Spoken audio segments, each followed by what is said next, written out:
আসসালামু আলাইকুম। আমরা যারা পিপুল ম্যানেজ করি আমাদের ডেইলি ওয়ার্ক লাইফে, আমরা একটা টিম ম্যানেজ করি, তাদের জন্য আমি একটা ছোট টিপস শেয়ার করতে চাই। বেসিক্যালি 4টা স্টাইল এখানে আলাদা আলাদাভাবে বলা হয়ে থাকে এবং ফলো করা হয়ে থাকে। কেউ কেউ কোনো একটা স্টাইলের প্রতি হয়তো বেশি ইনক্লাইন্ড, ওইটাই বেশি ফলো করেন। কেউ কেউ আবার কম্বিনেশনটা ইউজ করেন। তো মোস্টলি এটা এখানে আসলে কম্বিনেশনটা ইউজ করা হয়ে থাকে।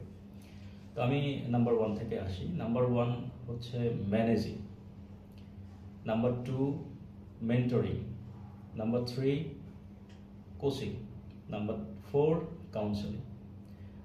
আমরা প্রথমটায় আসি। ম্যানেজিং বলতে আসলে কি বোঝানো হচ্ছে?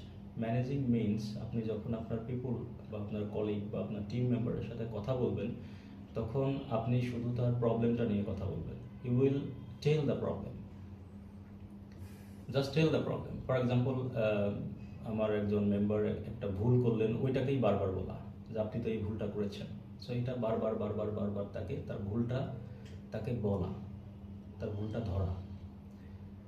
So managing your people is damaging your people. If you always manage your people, you will ultimately damage them. Because আপনি যদি কন্টিনিউয়াসলি তাকে নেগেটিভ কথা বলতে থাকেন, তাহলে তার মাইন্ড নেগেটিভিটিতে ভরে যাবে এবং সে ফ্রাস্ট্রেটেড হয়ে যাবে, তার পারফরমেন্স ডাউন হবে। Second one is better than first one, because first one you get 0 out of 100 if you only manage your people, you tell the problem. And second one is mentoring. It's better because you get 33 out of 100 by mentoring. Mentoring is like telling the solution.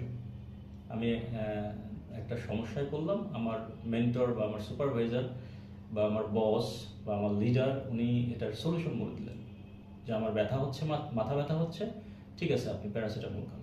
That's the issue. So এখানে কিছু দূর কাজ হয়। Then third point, very important, which is coaching. What is called coaching? Coaching is nothing but the opposite of management. In management, you tell the problem. আপনার সমস্যা কি না, আপনার এটা সমস্যা, আমি ডাইরেক্টলি তাকে বলছি।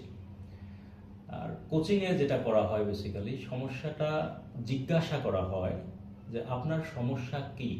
For example, one of my team member is coming late at office every day. আমি যদি তাকে বলি যে আপনি তো প্রত্যেকদিন লেট করে আসেন, এটা হলো ম্যানেজিং। আমি তাকে বলছি যে সে যে ফল্টটা করছে সেটা তাকে বলছি। সে হয়তো একটা রিপোর্ট দিতে বারবার বারবার